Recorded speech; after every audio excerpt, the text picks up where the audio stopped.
For decades, Israel has faced relentless threats from terrorist groups and hostile nations.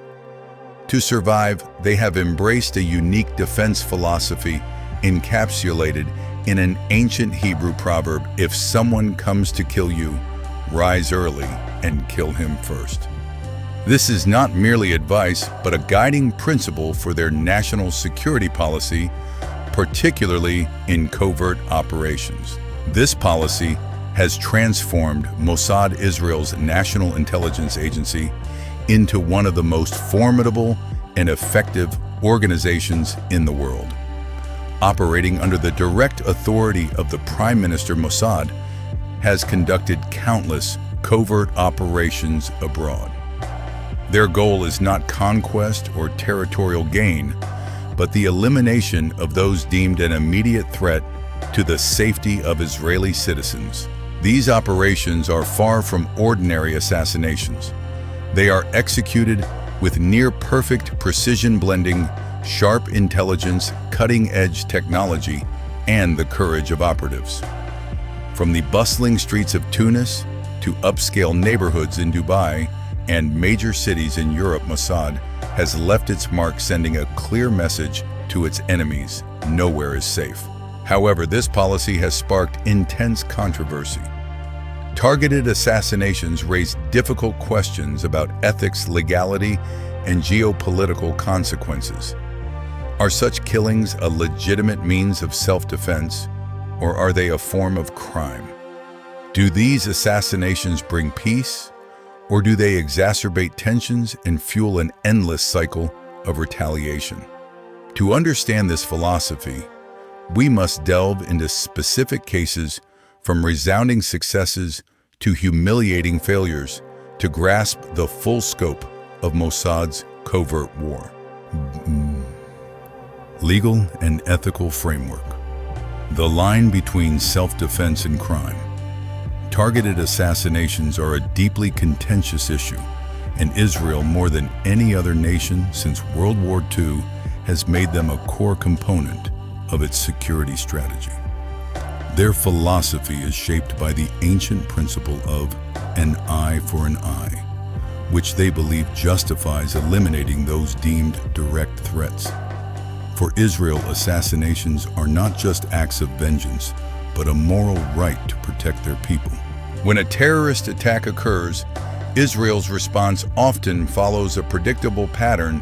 After pain and loss comes swift retaliation. Waiting passively for another attack is unacceptable to them. Instead, Mossad tracks down and eliminates those responsible, no matter where they are in the world.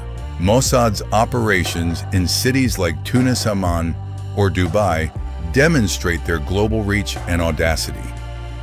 These missions require not only precise intelligence, but also a disregard for diplomatic and legal boundaries. By conducting assassinations on foreign soil, Mossad raises questions about sovereignty and international law. Yet this policy is not without risks. Each successful operation carries the potential for major diplomatic crises. The failed assassination attempt on Khaled Mashal in Jordan is a stark example, nearly derailing the peace treaty between Israel and Jordan and costing Mossad dearly. Israel's policy of targeted assassinations poses a fundamental question. What is the line between self-defense and crime? Supporters argue it is the only way to counter terrorist groups that disregard all rules. Critics, however, contend that extrajudicial killings escalate tensions and perpetuate a cycle of vengeance. This debate will persist, and it is crucial to understanding the complexity of Israel's security policy. Iyazi Farsadiyank. Case Study 1. The assassination of Khalil al-Wazir Abu Jihad. The assassination of Khalil al-Wazir, known as Abu Jihad, is one of Mossad's most famous operations and a prime example of their strike-the-enemy-first philosophy. Abu Jihad was not only a leader, but a symbol of the Palestinian armed struggle. It began with a tragic event in 1978 when a PLO commando group carried out the Coastal Road Massacre, killing 38 Israelis, including women and children. The attack left a deep scar on the Israeli public. Abu Jihad, as Yasser Arafat's deputy and head of the PLO's military wing, was identified as the mastermind. Following the massacre, Abu Jihad became Mossad's top target. A Shin Bet, Israel's domestic security agency psychologist, meticulously studied his profile, determining he was intelligent, methodical, and intent on provoking Israel. When the First Intifada erupted in 1987, Abu Jihad played a key role in directing uprisings, remotely cementing his status as an intolerable threat. The decision to assassinate Abu Jihad was not taken lightly. Prime Minister Yitzhak Shamir and the Security Cabinet debated fiercely, with some fearing diplomatic fallout and Arab retaliation. After a close vote, the operation was approved, a risky decision reflecting Israel's determination to protect its people at all costs. On April 18, 1988, a Mossad commando team executed the operation in Tunis, where Abu Jihad resided. They faced significant challenges entering a hostile country and breaching a heavily guarded home. After neutralizing the guards, they entered and killed Abu Jihad. The entire operation lasted just 10 minutes, executed with terrifying precision. The assassination sparked outrage in the Arab world. Yasser Arafat visited Abu Jihad's home to mourn, and Palestinians vowed revenge. Israel, true to Mossad's policy, neither confirmed nor denied involvement, maintaining their enigmatic stance. The operation was not only a triumph of Israeli intelligence, but a clear demonstration of their philosophy: respond to violence with decisive action, regardless of the risks.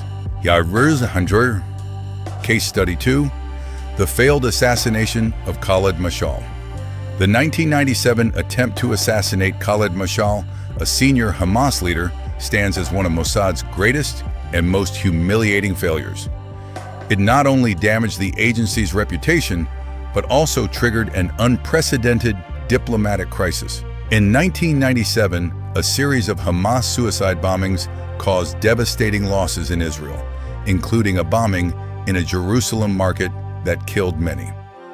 Under public pressure, Prime Minister Benjamin Netanyahu ordered Mossad to act swiftly to punish Hamas. Khaled Mashal, living in Jordan and believed to be the mastermind, was chosen as the target. Rather than a public assassination, Mossad devised a sophisticated plan to avoid violating the peace treaty with Jordan. The scheme involved injecting Mashal with a toxin that would cause a slow, natural-seeming death, resembling a heart attack, to avoid implicating Mossad.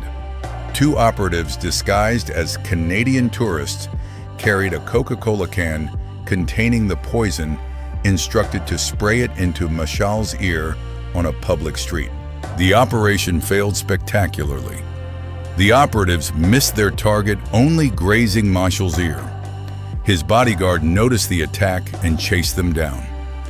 In the chaos, the operatives were captured by an angry crowd and handed over to Jordanian intelligence. The incident escalated into a major diplomatic crisis. King Hussein of Jordan was furious at the blatant violation of his country's sovereignty and threatened to cancel the peace treaty, demanding U.S. intervention. President Bill Clinton pressured Netanyahu to provide an antidote for Mashal, who was in critical condition. Israel was forced to comply. They provided the antidote, saving Mashal's life. Jordan demanded the release of 50 Palestinian prisoners, including Hamas founder Sheikh Ahmed Yassin, in exchange for the operatives' release. The fiasco was not only an operational failure, but a severe blow to Israel's reputation. Mashal, surviving the attempt, later became one of Hamas's most powerful leaders. The failure taught Mossad a costly lesson. Even the most meticulous plans can collapse due to small errors. 1. Your very key. Case Study 3. The Assassination of Mahmoud al-Mabhouh. In January 2010, the world was stunned by a mysterious assassination in Dubai, a city known for its security. The target was Mahmoud al-Mabhouh, a Hamas leader suspected of smuggling weapons from Iran to Gaza. The operation showcased Mossad's finesse in using disguise and technology to leave no trace. The assassination of al-Mabhouh demonstrated Mossad's professionalism and audacity. A team of 26 operatives using fake European passports executed a meticulously planned operation. Their entire journey from arriving at the airport to leaving Dubai was captured by hotel security cameras, yet their identities remained concealed. The operatives entered al-Mabhouh's hotel room, incapacitated him with a muscle-relaxing drug, and staged his death as a natural heart attack. When Dubai police found the body, it took time to recognize it as a professional hit. Only when security footage was released did the world see the operation's sophistication. The case highlighted Mossad's mastery of disguise.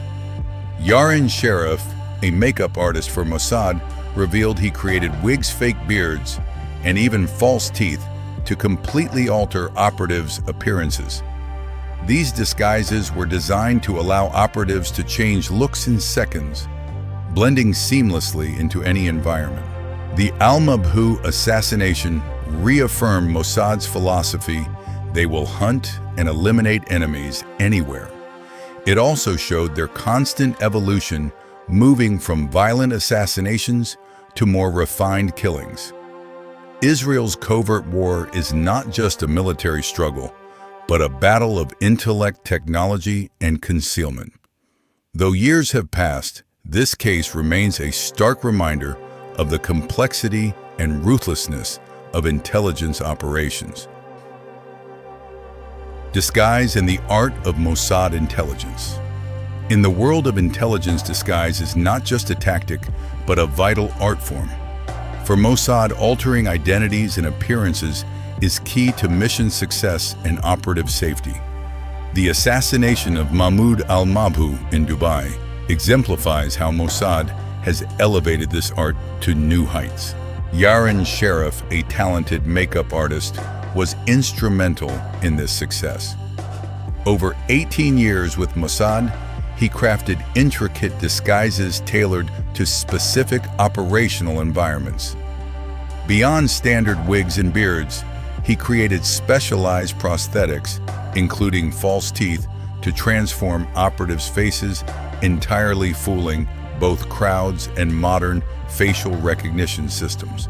Arafat trained operatives to change appearances in seconds using special adhesives and custom prosthetics. To test their effectiveness, he had operatives disguise themselves and appear before their own families. If unrecognizable to loved ones, the disguise was deemed successful. This precision allowed the al-Mabhouh assassination team to move through Dubai's airports and hotels undetected despite extensive surveillance. They appeared as ordinary tourists, but each carried a meticulously crafted false identity. Mossad's disguise artistry is not just about concealment, but psychological warfare, sowing confusion among enemies. By executing assassinations without leaving traces of operatives, Mossad sends a chilling message: we can be anywhere, do anything, and you'll never know who we are. These skills have enabled Mossad to succeed in challenging missions, from intelligence gathering to targeted killings. They show that in espionage, creativity and ingenuity are as crucial as armed strength. Disguise remains one of Mossad's most powerful covert weapons. Yasser hypothesis: the death of Yasser Arafat and the lingering mystery. In 2004, Yasser Arafat, the iconic PLO leader, died suddenly in a Paris hospital from a mysterious illness. His death sparked widespread suspicion and anger among Palestinians, many believing he was poisoned. Though French doctors could not pinpoint the cause, fingers pointed at Mossad. The mystery deepened in 2012 when Swiss scientists found traces of polonium-210, a highly toxic and hard-to-detect radioactive substance, on Arafat's clothing. Polonium-210 is often linked to intelligence agency assassinations, reviving suspicions of Israel's involvement in the Hebrew proverb's logic. In 2012, Arafat's body was exhumed in Ramallah for testing. However, conflicting reports emerged. Swiss and Russian scientists found polonium traces, while French forensic experts found insufficient evidence of poisoning. The lack of clarity only fueled the mystery. Arafat's death became a symbol of the unending covert war between Palestinians and Israel. For Palestinians, his mysterious death was further proof of Israel's ruthlessness, aligning with the logic of eliminating a top enemy like Arafat. No concrete evidence has directly implicated Israel and Mossad. As usual, neither confirmed nor denied involvement. Arafat's death remains an unresolved enigma, a lingering chapter in the Middle East's covert war. It shows that even without proof, suspicion can persist, shaping the beliefs of millions. This case, alongside other assassinations, highlights unresolved ethical and legal questions about Mossad's operations. Is using untraceable poisons a valid counterterrorism strategy?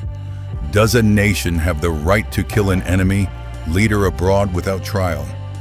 These questions linger obscured in the shadows of covert warfare. A survival philosophy in a complex geopolitical landscape.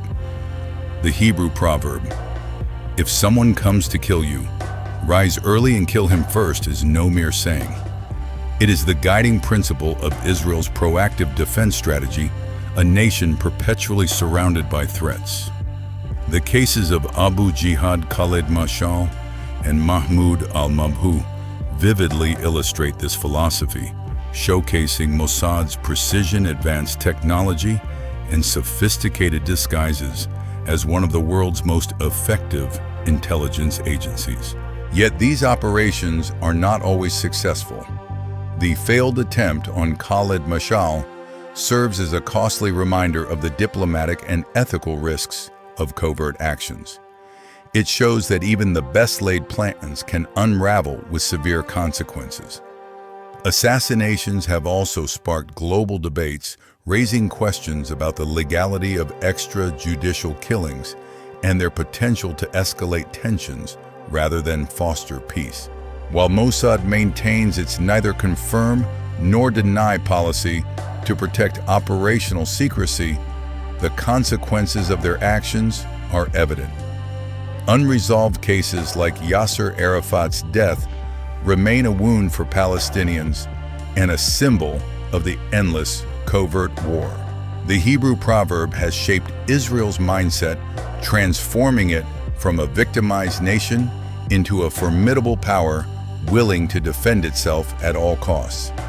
However, it has also fueled a cycle of violence and hatred, making peace in the Middle East an elusive dream. Until a different approach emerges, the covert war will persist, marked by mysterious deaths and unresolved stories.